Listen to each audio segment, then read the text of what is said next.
Hi, my name is Gerhard Schwantner and welcome to Selling Power's Daily Report. Today we have the pleasure of continuing our conversation with Julie Thomas, CEO of Value Vision Associates. Julie, how do you do it?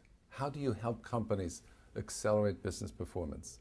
Well, the first thing you have to do is diagnose what the problem is. Just like if your car breaks down on the side of the highway, until you lift up the hood, look at all the tires, it's very difficult to determine what needs to be fixed. And so as we work with our clients, the first thing we do is go through a diagnostic process, just as the mechanic would, to determine what's the problem. Is it the carburetor, or is it that you've put the wrong gas in the car to begin with?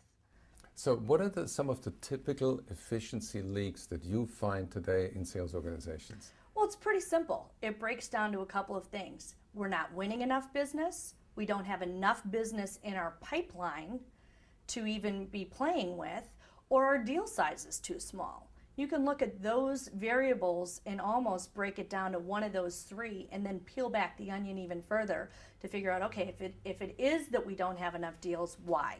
What's going on? But we start with those three critical factors: deal size, number of deals in the pipeline, and how long it's taking to close them. So what would accelerate the deals in the sales funnel? First of all, it's having some understanding of how the customers buy. The only reason we have a sales process is to facilitate how our customers buy from us. And it's amazing to me how many customers or companies define these elaborate sales processes with people on whiteboards in rooms that have never made sales calls. And so they've built in extra steps and hurdles that their sales reps may have to jump through that add no value to the customer in influencing their purchase decision. So how does the sales process evolve in a company normally? Normally, what I have seen is a company looks at maybe 2 or 3 deals that they want to replicate. And they say, okay, what were the steps that took to complete to get that business closed? But the reality is, if that was Cigna, Motorola might make those purchasing decisions very different. So that sales process can't always be developed in the vacuum of not understanding how our customers buy.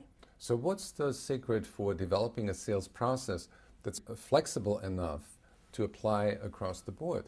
Well, part of it is to teach the sales reps how to uncover individually how their prospects are going to buy, so that they can then map and flex and adapt their processes to how their prospects buy. And we call that developing a mutual plan with our prospects. But isn't this a little bit counterproductive with Salesforce automation that actually forces salespeople to follow a rigid process?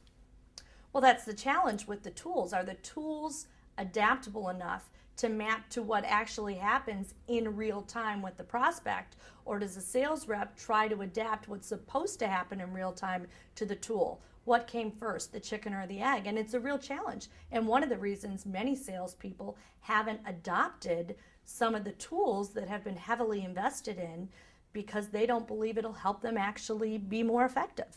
How do you get this all in sync so all the wheels are spinning at the same speed? Well, it's kind of like a 3-legged milk stool. You need to get all of the legs even and working, or guess what? When you sit on that stool, it's going to break down. The first leg of that stool has to do with the process. So defining the right processes that those salespeople need to go through. The next one is the skills and behaviors. And that's where we often come in and work with clients in teaching them the skills and how to behave to effectively drive the process to those results. And then the third one is the tools, as you mentioned, making sure that the tools and the desktop resources available to those sales professionals map to the skills that you've taught them. Because if there is not alignment between the skills and the tools, something's going to give and the whole thing will break down. So it's process, skills, and technology. Yes. Thank you, Julie. Here you have it. Here's an opportunity to improve your business processes by aligning the process with the way customers buy, with the tools you have, and with the skill sets. Tune in tomorrow. Julie Thomas and I will continuing our conversation. We talk about how to reduce the sales stress.